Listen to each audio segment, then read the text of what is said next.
Graças a paz, meus irmãos. Nesse momento nós oferecemos às crianças a alternativa aí para aquelas que têm até 7 anos das salas, mas peço que os pais levem, com discrição aí os pequenos.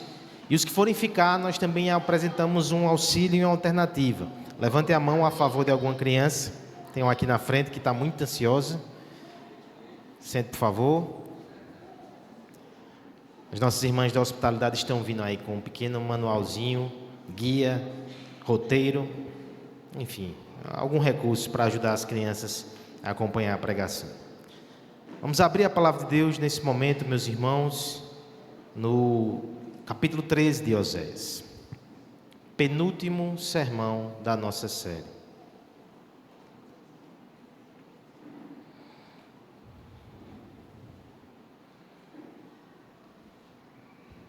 Oséias, capítulo 13. Vai escrever, Alice, Vai desenhar.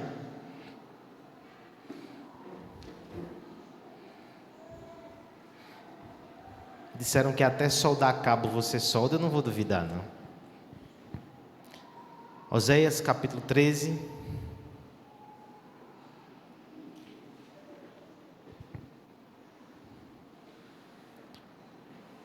Penúltimo sermão dessa série, que tem nos machucado para nos curar. E essa vai machucar mais um pouquinho, tá certo? É a última palavra de juízo que o profeta direciona ao povo de Israel. Capítulo 14 vem a restauração. Mas para hoje, mais uma palavra dura. Ainda bem que é o Senhor que conduz. Ele é que sabe o que precisamos. Oséias capítulo 13, do verso 1 até o verso 16. Peço que você acompanhe com atenção, com fé, com esperança, a leitura da palavra de Deus. Assim diz o texto sagrado.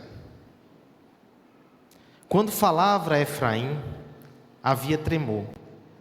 Foi exaltado em Israel, mas ele se fez culpado no tocante a Baal e morreu.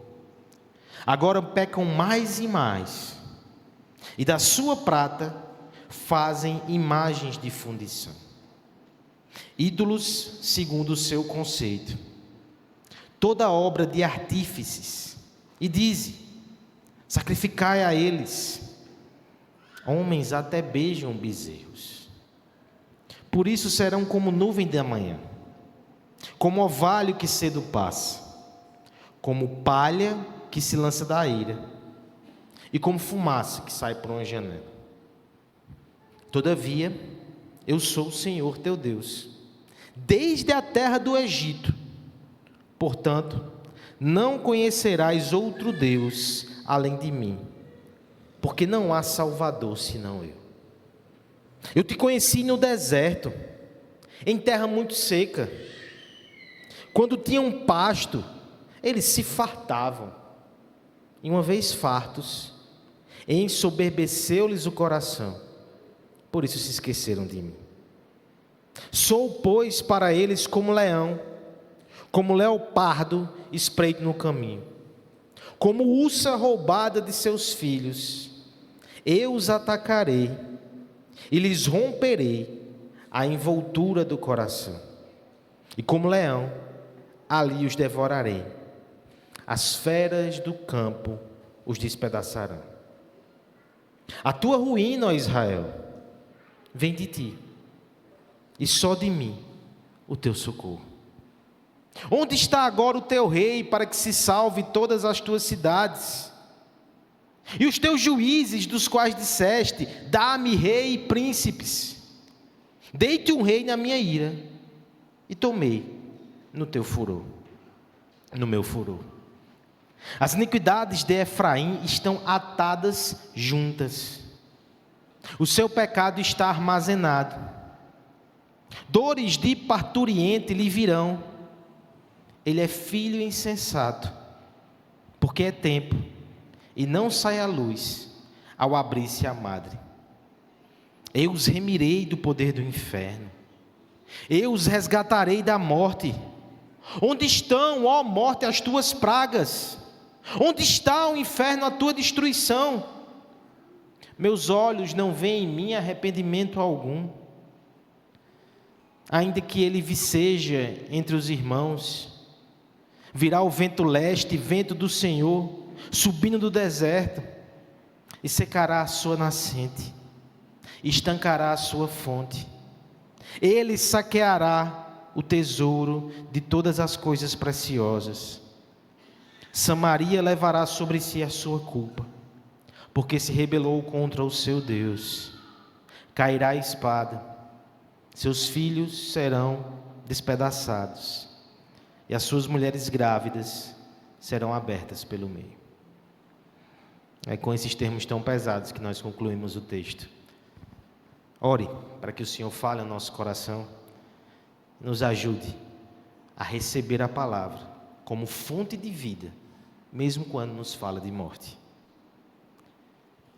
Pai querido, estamos diante do Teu texto, Senhor, mais um texto duro da Tua palavra. Sabemos que ele foi dado com um propósito. Esse propósito, ele também nos alcança nessa noite. Assim como o povo de Israel precisava ser admoestado, precisava reconhecer o seu pecado e caminhar em outra direção, nós sabemos que a mesma necessidade também está sobre nós. Por isso nos ajuda, Senhor, que nós possamos ter ouvidos abertos e coração pronto, que a Tua graça nos permita entender, obedecer, nos quebrantar e mais uma vez correr para Jesus. Só nele há salvação. Ele é o nosso refúgio. Que Ele nos alcance com graça nessa noite, mesmo em meio ao juízo anunciado. É isso que nós te pedimos em nome de Jesus. Amém. 15 de março de 2026. Uma pequena cidade do sertão paraibano tornou-se notícia nacional e até internacional. Algo bem comum acontecia naquela noite. Algo que talvez aconteça com você nessa noite, pelo menos em parte eu espero que seja assim, não no desfecho final. Pessoas foram até uma pizzaria na cidade de Pombal, talvez aí você perceba do que eu estou falando. E foram ali comer uma pizza de carne de sol na nata, foi esse o sabor. Não sei se é um bom sabor para você pedir hoje, né? 120 pessoas tiveram consequências ali na sua saúde.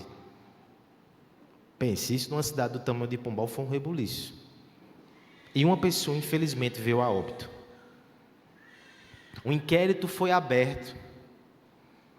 Investigação essa que está em curso, inclusive. Por isso, nós não iremos nos apressar aqui e fazer nenhum tipo de pronunciamento. Não sei se tem alguém de Pombal assistindo.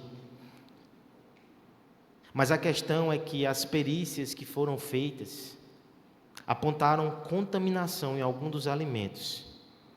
E uma bactéria, ela foi a causadora de todo esse incidente, inclusive um óbito. Imagina que quando fazia a pizza ali, com os ingredientes, aquelas pessoas que manuseavam, possivelmente não queriam aquele resultado trágico. Queriam alimentar pessoas. Queriam de alguma forma contribuir para um momento agradável no final de domingo. Queriam movimentar a economia da pequena cidade. Mas um ingrediente comprometido trouxe tragédia e morte a todo o resultado. Mas imagine só quão mais terrível é o resultado quando todos os ingredientes são perversos. Como é que nós podemos esperar uma comida que nos vivifique, se os ingredientes são ingredientes de morte? Como é que nós podemos esperar colher uma lavoura, colher ali frutos agradáveis, Se tudo que plantamos são coisas detestáveis ao Senhor. Nós chegamos aqui no capítulo 13 de Oséias. Esse capítulo é conclusivo. Como já mencionamos, essa é a terceira e última parte do livro. Nós temos um sumário de juízo. Isso começou semana passada, relembrando a história de Israel, relembrando os desvios de Israel. Agora no capítulo 13 nós temos o sumário final e a sentença final. O verso 15 e 16, irmãos, é uma das descrições mais aterradoras do juízo de Deus aplicado sobre esse povo. Mas antes de chegar neles, o profeta mais uma vez rememora todos os ingredientes que foram ali separados e utilizados. E por isso agora eles têm esse prato amargo, venenoso, destrutivo. São os ingredientes de um desastre. Semana que vem, nós veremos a palavra final de restauração. Mas para hoje, eu quero propor exatamente essa reflexão, a partir do texto. Nós vamos ver os ingredientes de um desastre anunciado.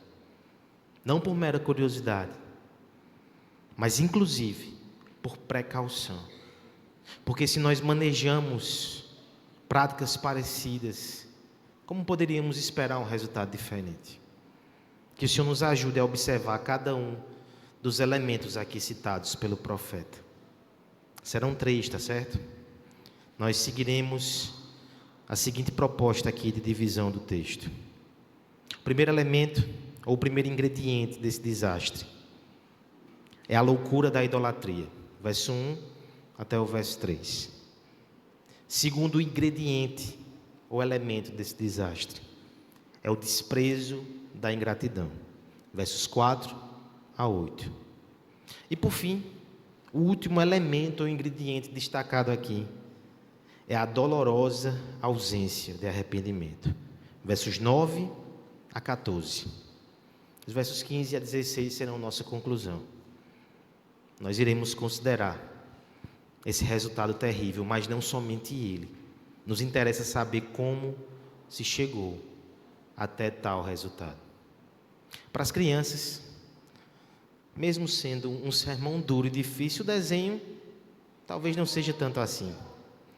Vocês vão fazer uma pessoa, talvez um chefe de cozinha, fazendo um prato.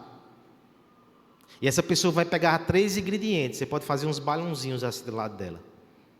Cada um desses ingredientes vai representar uma verdade aqui do texto. Primeiro ingrediente, então, a loucura da idolatria. Eu creio que o que pode representar muito bem a idolatria, que inclusive o texto fala sobre isso de novo, é um bezerro de ouro. Esse é o primeiro ingrediente. Vamos ao texto. Eu peço que você me ajude na leitura, mais uma vez. Iremos considerar tudo que está sendo dito aqui nessa passagem. Eu começo e os irmãos continuam. Me ajude, por favor. Quando falava Efraim,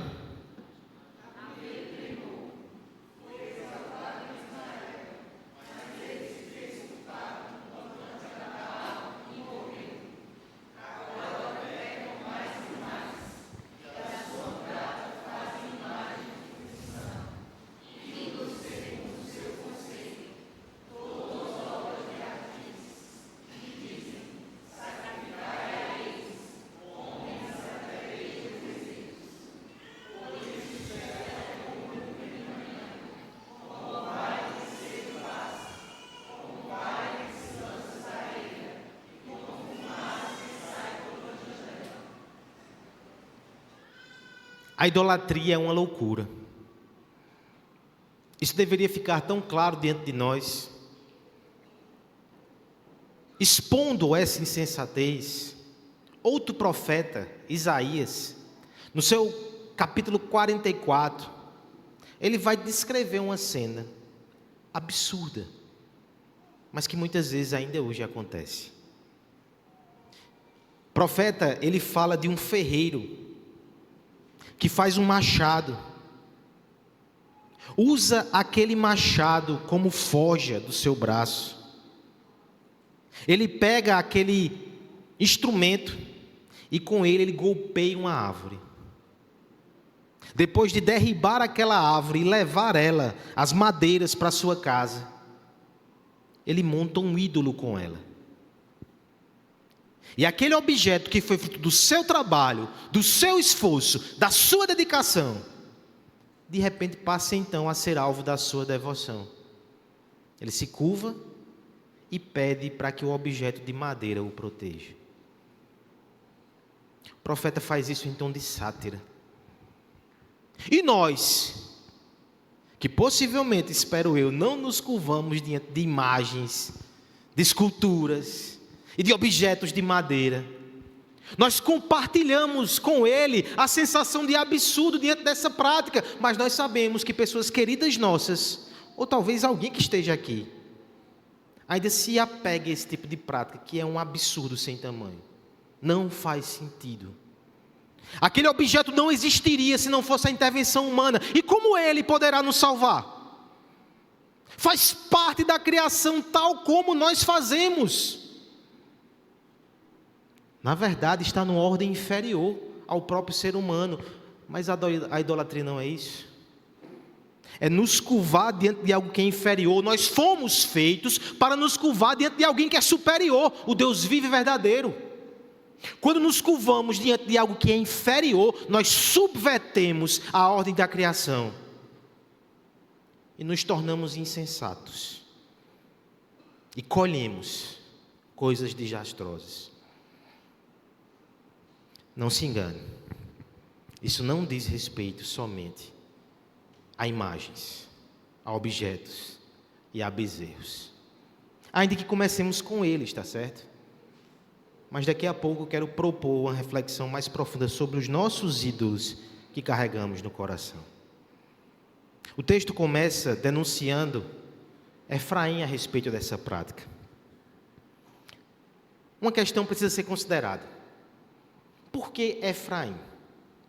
Eu sei que várias vezes nós já vimos menções a Efraim.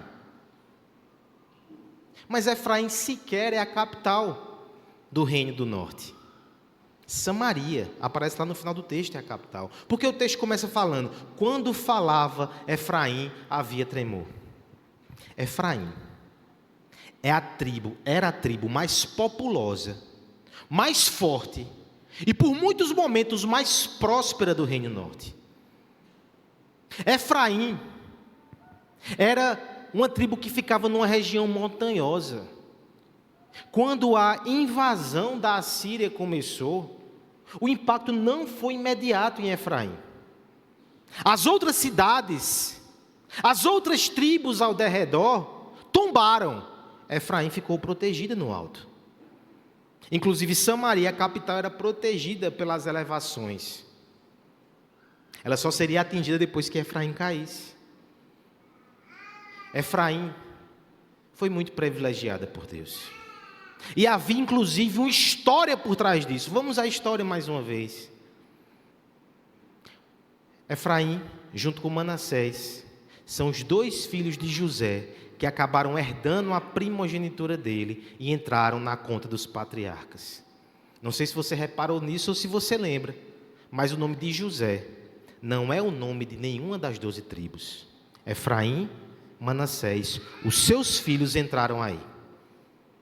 Veja, aqui nós já temos um histórico muito forte. José, a grande liderança, o hebreu, que foi destaque no Egito. Essa é a raiz de Efraim. É interessante que esse orgulho era tão forte, que muitas vezes Efraim rivalizou com Judá. Por que Judá vai ter o trono? Por que Judá vai ter o cetro? Efraim é da linhagem de José, não só de José. Sabe quem também veio da linhagem de Efraim? Josué, o libertador. Não bastasse isso, irmãos. O primeiro rei do Reino do Norte, que rompeu com o filho de Salomão, Roboão, você já sabe de onde vem. Jeroboão era de Efraim. Muitas vezes isso passa despercebido aos nossos olhos. Mas existia no contexto político e social do povo de Israel, uma disputa nem sempre velada entre Efraim e Judá. Efraim, quando você falava, havia tremor. Entenda todo o histórico que está por trás disso. E tal papel de protagonismo, mesmo que por vezes teve que ser contido pelo Senhor. Leia na sua casa o Salmo 78. Tem algumas expressões ali que você só entende se você tem esse panorama histórico. Por exemplo, lá vai dizer que Deus não escolheu Efraim, escolheu Judá. Ele está corrigindo essa perspectiva. Mas ao mesmo tempo as canções de Israel, inclusive os salmos, dão sim algum papel de destaque a essa tribo, porque ela foi importante nos propósitos redentivos de Deus.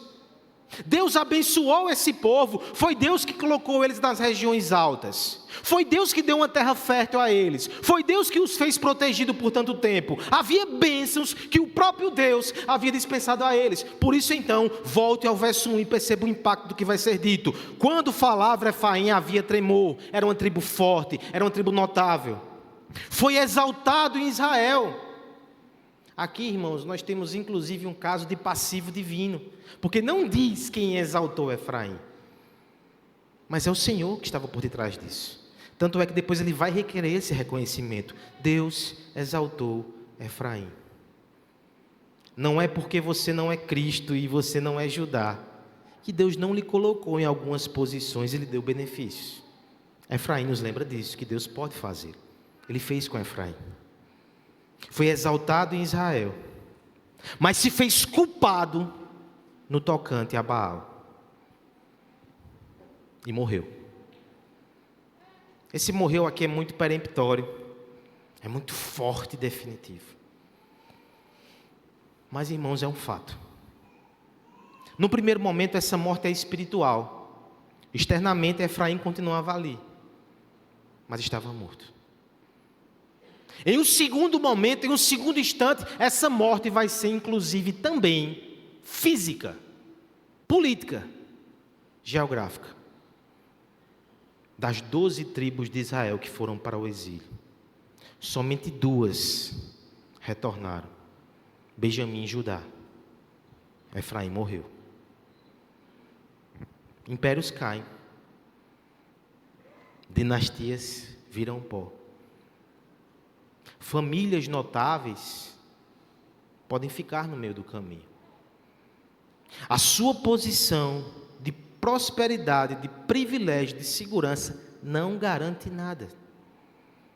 Ainda que isso tenha vindo da parte de Deus, aconteceu com Efraim.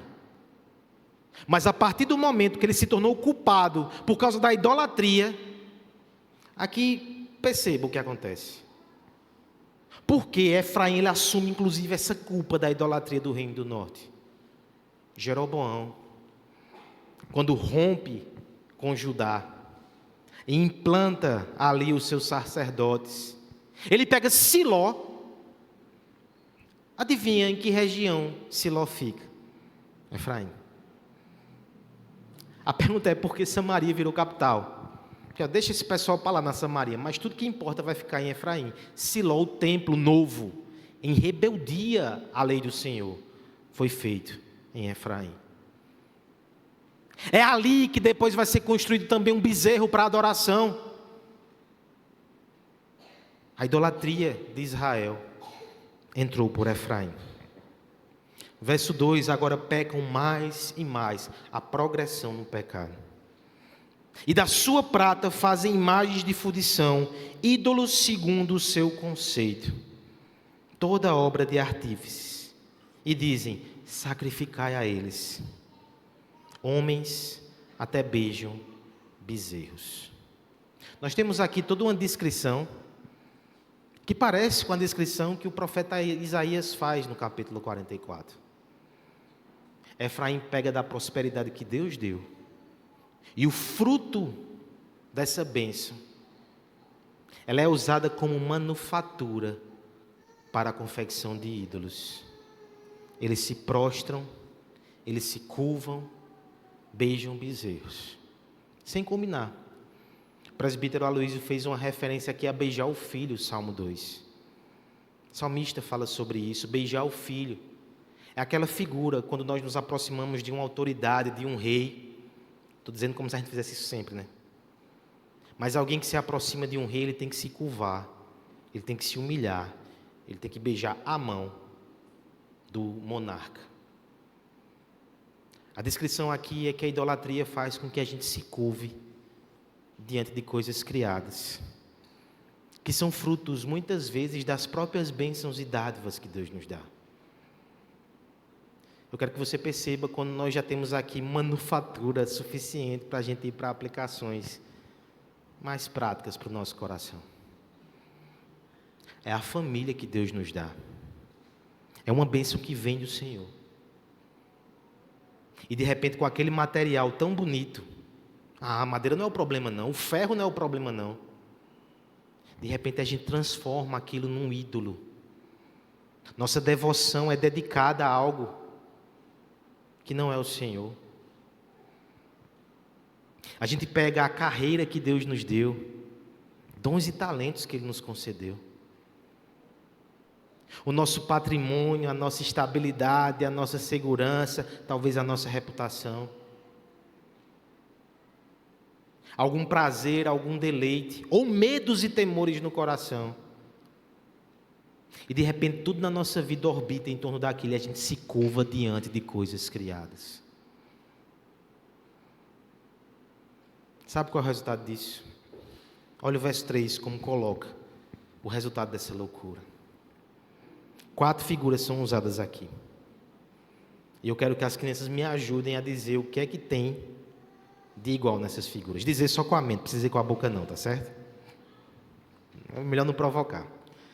Por isso, serão como nuvens de manhã. Segunda figura, como orvalho que cedo passa. Terceira figura, como palha que se lança da eira. Quarta figura, como fumaça que sai por uma janela. As nuvens de manhã não são a mesma depois de algumas horas. Faça o teste amanhã. Tá certo, Rebequinha? O orvalho aparece logo cedo, mas basta o sol intensificar um pouco mais a sua ação, evapora. A palha, o vento bate, o vento leva, por isso que a gente peneira onde tem vento.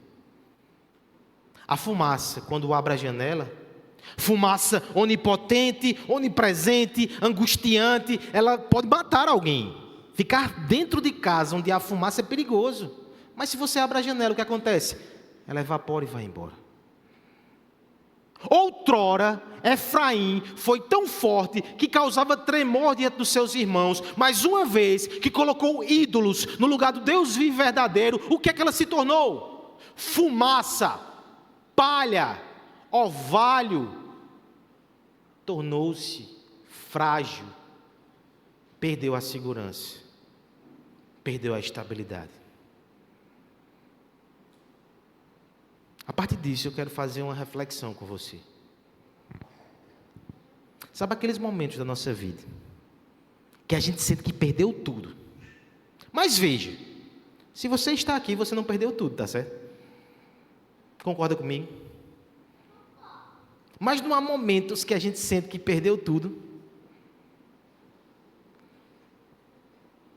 São momentos assim, muitas vezes, em que nós estamos recebendo esse juízo. Nós colocamos alguma coisa no lugar de Deus. E a consequência é que Deus nos entregou a nossa insensatez e tirou a sua influência preservadora. Quando estamos com o Senhor, é dele que vem a nossa força. Mas quando damos as costas para o Senhor e nos voltamos para as bênçãos que Ele deu, e de repente atribuímos nossa segurança, nossa felicidade, nosso bem-estar a estas coisas, isso é um risco tremendo, porque ficamos na posição de maior vulnerabilidade possível. Você consegue perceber a loucura que nós fazemos? De repente nós pensamos assim: meu Deus, se eu perder esse emprego, Meu Deus, se eu perder essa pessoa. Meu Deus, se eu não tiver esse cargo na igreja. Meu Deus, seja lá o que for. Seja lá o que for. Nós somos muito criativos em fazer ídolos. Mas sempre que nós pensamos assim, como somos vulneráveis. Ah, meu irmão, o emprego se perde. As pessoas se vão. As situações mudam. O homem e a mulher mais seguro nessa terra, aquele que diz: Deus é o fundamento da minha esperança, Ele é a minha vida, Ele é a minha segurança. Todo o resto orbita em torno dele.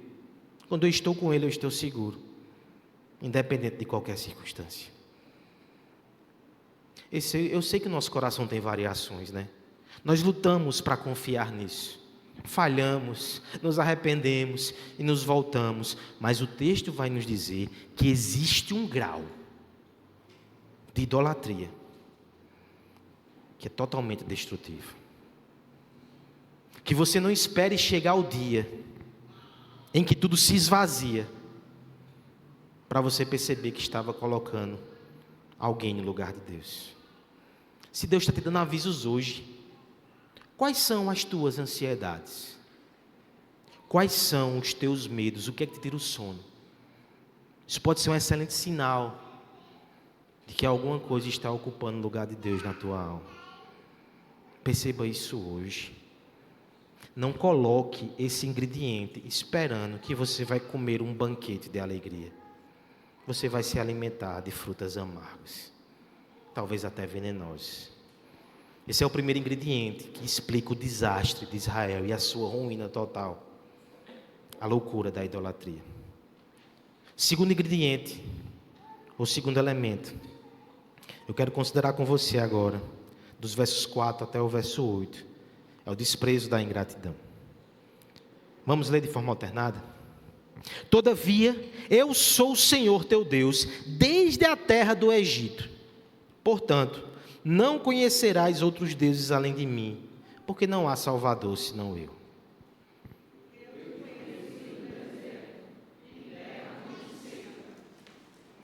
Quando tinham pastos, eles se fartavam. E uma vez fartos, ensoberbeceu-lhes o coração. Por isso se esqueceram de mim.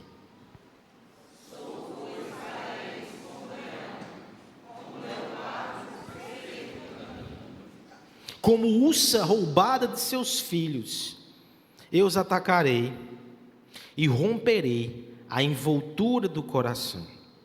E como leão, ali os devorarei. As feras do campo a despedaçarão. Nós temos aqui a ingratidão. Temos um desenho muito vívido do que aconteceu aqui com o Senhor. Eles comeram, se fartaram e engordaram.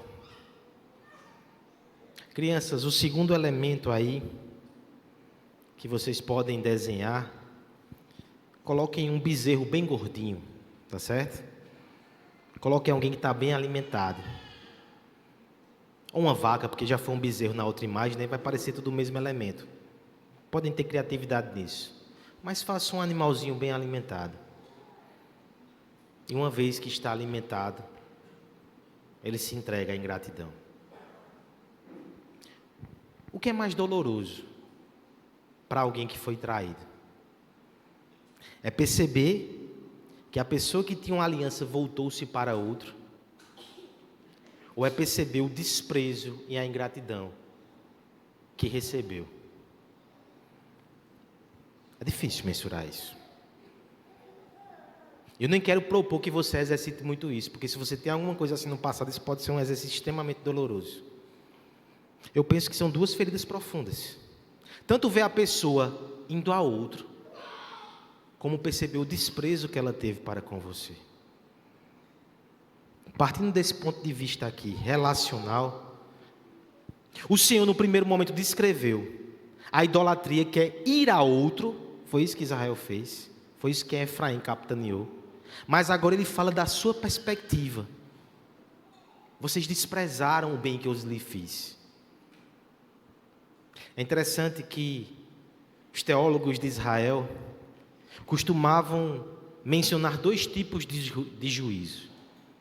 Um primeiro juízo era chamado de juízo dinamista. Era um juízo de consequência, quase que natural. Muitas vezes ele é descrito na literatura de Provérbios, na literatura sapiencial. Você planta, você colhe. Você faz, você recebe. A gente percebe alguns elementos desse juízo aqui, nos 3 primeiros versos. Você tirou Deus do lugar, a consequência é que você ficou frágil e você não tem nada. No entanto, o outro tipo de juízo é o juízo relacional. É quando há de forma ativa a participação e o furor de Deus aplicando uma sentença, com paixão inclusive. Esse é mais duro, é mais severo, ele está presente nos profetas. Você consegue perceber isso aqui? O pano de fundo para a descrição de ameaças tão fortes que tem aí no verso 7 e verso 8 é uma rememoração do que Deus fez por aquele povo. Ele começa mencionando no verso 4 que Ele é o Senhor, Deus, que os tirou do Egito. Aqui tem todo o panorama de redenção e de resgate. Veja o que eu fiz por vocês, veja de onde vocês vieram. Vocês eram escravos, estavam numa condição de terrível humilhação, padeciam sobre a mão de um império opressor, não tinham dignidade, não tinham esperança, e eu, somente eu, o Senhor, o Salvador, os resgatei. Cientes disso, vocês deveriam ser tão gratos. Nós sabemos que a ingratidão foi uma constante no povo do deserto. Eles começam a reclamar da comida. Eles querem as cebolas do Egito. Essa ingratidão, ela continua. Ela chega até Israel e Efraim representado aqui. Mas essa ingratidão também chega no jardim. Também chega lá em casa. Também chega no meu coração. De repente a gente começa a se ocupar com algumas coisas pequenas e o sorriso vai embora dos nossos lábios. De repente a gente começa a se enfadar com a rotina e acha muito monótono a vida que nós temos. Mas para um escravo, condenado, destruído, a vida chata que você quer é tudo que ele sonha. E um dia a gente já foi assim. Como é que a gente pode se esquecer disso? A verdade é que muitas vezes nós seguimos o passo desse povo. Ele nos tirou do deserto, em terra muito seca, nos deu pasto. Mas a gente come, a gente fica bem abastecido e a gente endurece o coração. O que antes alegrava não alegra mais. Nós podemos lembrar dos nossos primeiros dias na fé. Como a gente era feliz. Talvez numa igreja que não tinha uma teologia tão alinhada, mas alguém pregou Jesus ao seu coração e você era muito feliz. Talvez não havia climatização, você conhecia muito pouco ainda da teologia, sequer a teologia reformada, tantos são egressos de outros ambientes e outros lugares, mas eram tão felizes. Era uma felicidade que transbordava, falava de Jesus pelos cotovelos. Às vezes, irmãos, é possível perceber decaimento espiritual. Até quando a gente compara o dia que você chegou nessa igreja, e a gente tem aqueles momentos com as pessoas quando estão chegando totalmente animadas e empolgadas e se dispõem a servir. 1 ano depois, 2 anos depois, já lida com certo cansaço com as coisas. Parece que cumprir uma escala é carregar uma cruz. De repente se tornam menos disponíveis. E os problemas ficam muito maiores. E a lua de mel acaba. Nós somos assim. Mas eu não quero normalizar isso com você nessa noite. Eu quero te alertar para o perigo espiritual. E eu quero me alertar para isso. Quando a gratidão vai embora, é o desprezo que aflora. Não, você não quer lidar com esses termos. Mas se não fosse assim, por que Deus agiria com tanta bravura? Leão, leopardo, ursa que perdeu o filhote. O texto vai dizer que ele vai alcançar até a envoltura do coração. Isso era uma parte muito interna, quer dizer que a ferida vai ser profunda. Deus vai rasgar o nosso coração em áreas muito profundas, porque Ele não tolerará o desprezo. Estamos lidando com quem? A ingratidão ofende profundamente. Afaste ela do seu coração. Afaste ela da sua casa. Muitas vezes os nossos lares, ao invés de ser um templo de adoração ao Senhor, é um covil de murmuradores. Eu nem me refiro àquelas situações que de repente você começa a abrigar intencionalmente pessoas que você sai catando porque tem murmurações parecidas com as suas.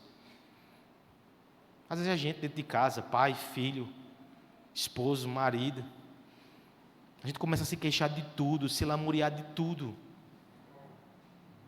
Como é que Deus lida com isso? O Deus da nossa salvação, o Deus que nos tirou do Egito, o Deus que nos libertou através do seu Filho Jesus Cristo, Ele não nos deu algo não, Ele nos deu Cristo. E a ingratidão é uma forma de desprezar esse Jesus. Quando o povo do deserto reclamava do maná, não era só pão que recebia a ingloriosa acusação, não. Era o pão da vida que desceria do céu, que estava sendo desprezado naquele símbolo. Quando nós também somos ingratos, estamos deixando de reconhecer a grande dádiva que recebemos de Cristo.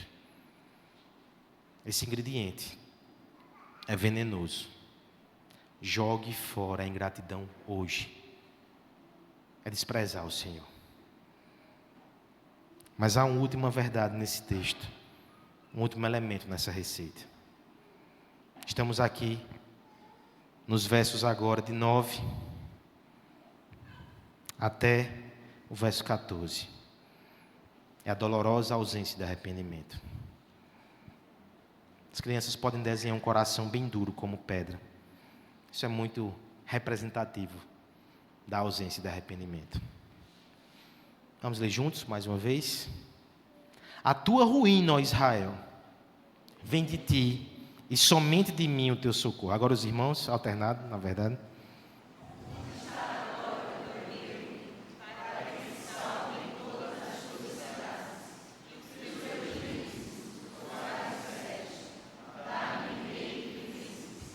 Dei-te um rei na minha ira, e tu tirei no meu furor.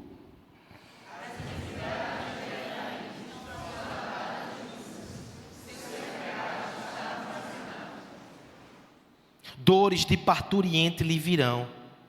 Ele é filho insensato, porque é tempo, e não sai à luz ao abrir-se da madre.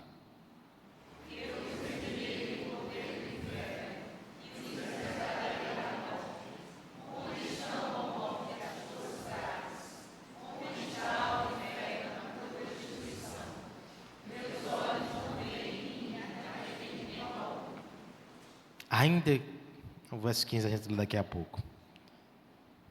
O terceiro elemento aqui é a ausência de arrependimento. E como ele é perigoso. Se há idolatria, irmãos, mas se há arrependimento, há vida. Se há ingratidão e desprezo, mas se há arrependimento, há vida. Agora, se não há arrependimento, não há vida, não há esperança, não haverá mudança.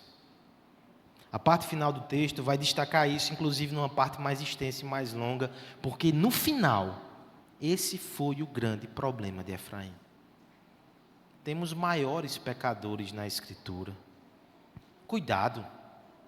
Tem gente com pecado terrível, mas que teve um arrependimento verdadeiro e vai alcançar a vida.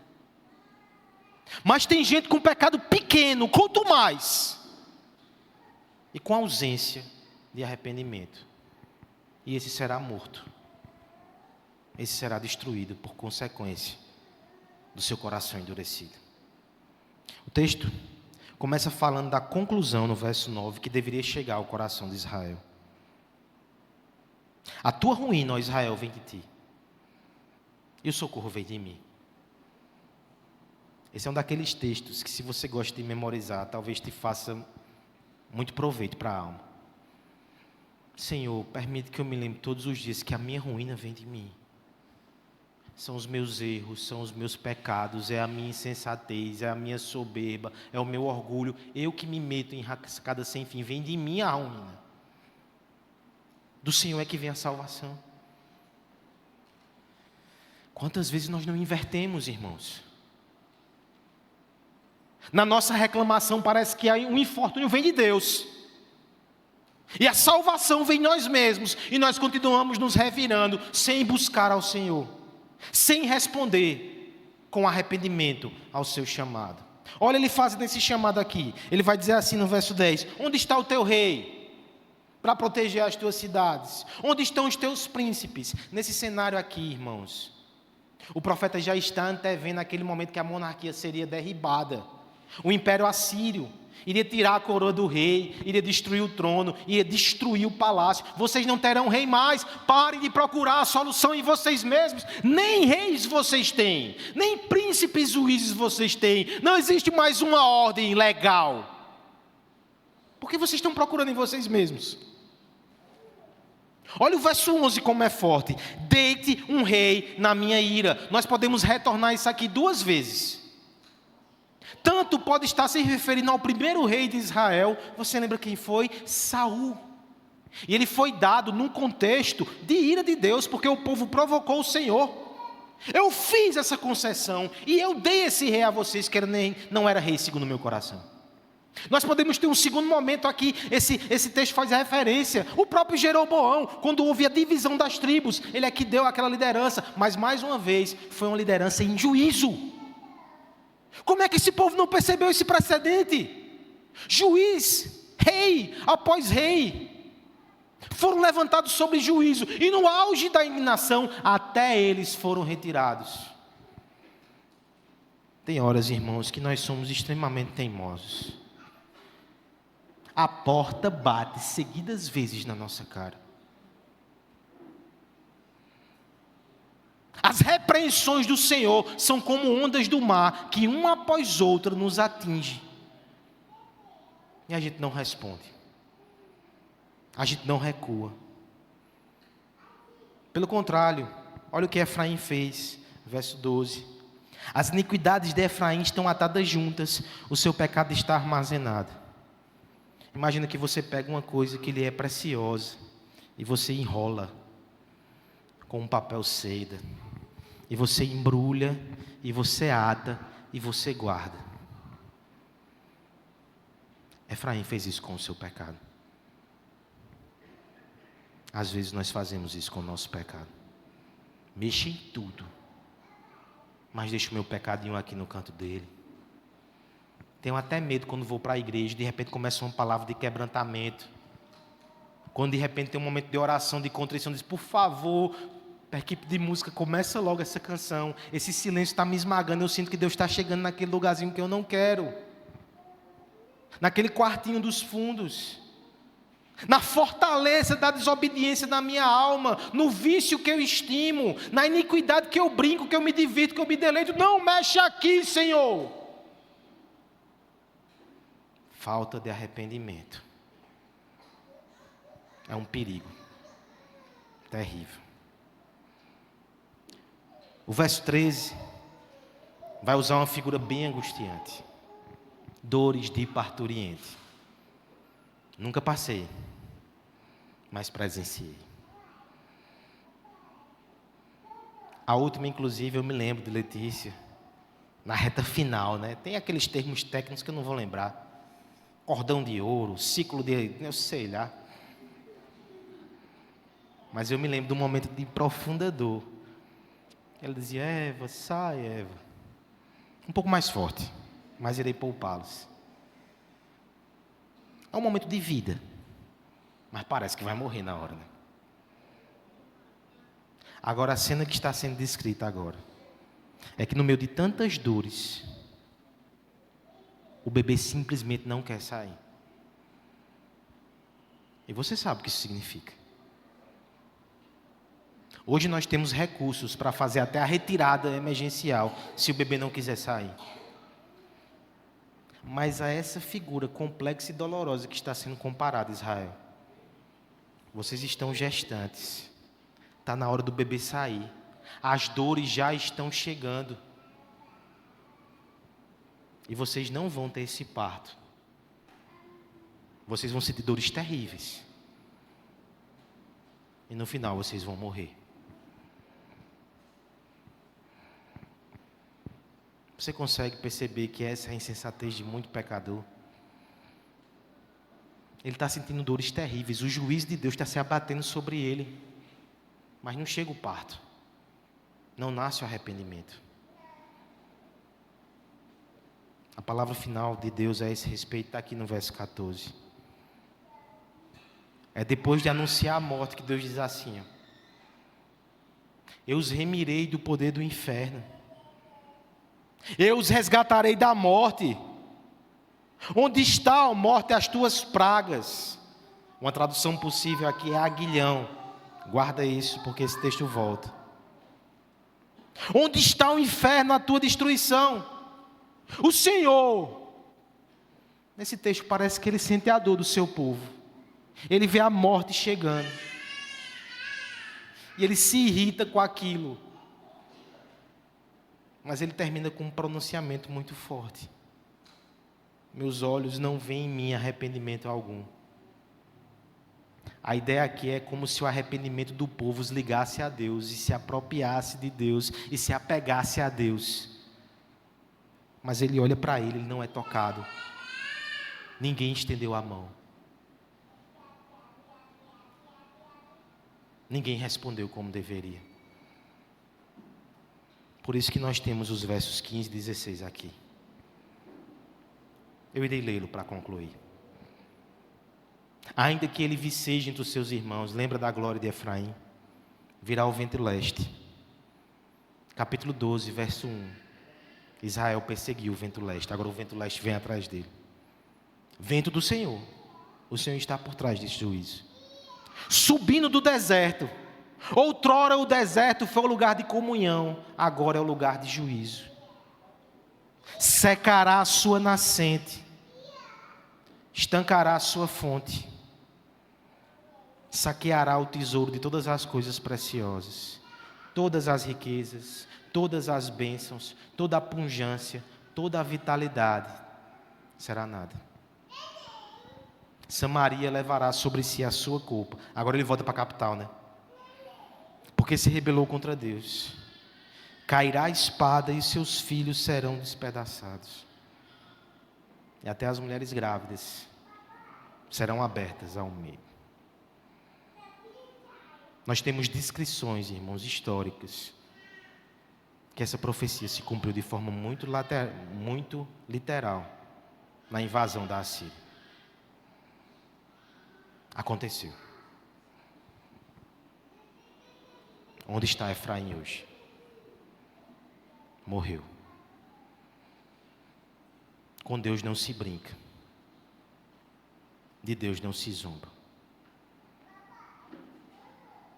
Não fique confortável no seu pecado. Não acalente a iniquidade. A idolatria que você trouxe para cá. Esse é o seu lugar, irmão. Você pode quebrar esse ídolo aqui hoje. É a ingratidão que persegue o teu coração. Você chegou aqui amargo e azedo. Você pode ser adocicado pela graça de Deus e sair daqui alegre e feliz no Senhor mais uma vez. Agora isso só vai acontecer se o seu coração for quebrado, se a sua alma for quebrantada pelo Senhor. Sem arrependimento, nós só rumaremos à destruição. Mas arrependidos, nós podemos encontrar sim salvação. Arrependidos sempre haverá recomeço. No arrependimento sempre haverá esperança. Esse texto ele é resgatado no Novo Testamento, irmãos. Aquilo que parecia uma frustração momentânea, porque Efraim não respondeu, Efraim não atendeu. O apóstolo Paulo, no capítulo 15 de Coríntios, quando vai defender a doutrina da ressurreição, ele resgata esse texto desse cenário tão terrível e vai argumentar agora em prol de uma esperança que é maior do que a morte. Porque houve um filho que, diferente de Efraim, ele foi um adorador até o fim. Não beijou os ídolos, mas ele foi a imagem de Deus perfeita e se entregou perfeitamente à vontade de Deus. Ele foi o filho que não foi ingrato, mas a sua vida toda ele consagrou em devoção ao Senhor. E ao fazer isso, ao merecer a salvação, ele estendeu a nós como um tapete, como um acesso, como esperança. E só exige de nós duas coisas: crer nele e arrepender-se dos nossos pecados. E se você vai a esse Filho, e se você alcança esse Cristo, e se você se entrega a esse Cristo, esse texto ele se torna diferente na sua vida. Porque nem a morte irá te afastar de Jesus. Falando sobre essa ressurreição, Paulo vai dizer: ó morte, onde está o teu aguilhão? A desobediência de Efraim traz maldição, mas a obediência de Cristo traz salvação. Onde você está? Para onde você vai correr? Onde sua alma se abrigará? Esconda-se em Cristo. Volte-se para Ele. Arrependa-se e o busque com sinceridade e devoção. Mais uma vez. Vamos orar. Vamos pedir ao Senhor que nos abençoe, que nos ajude.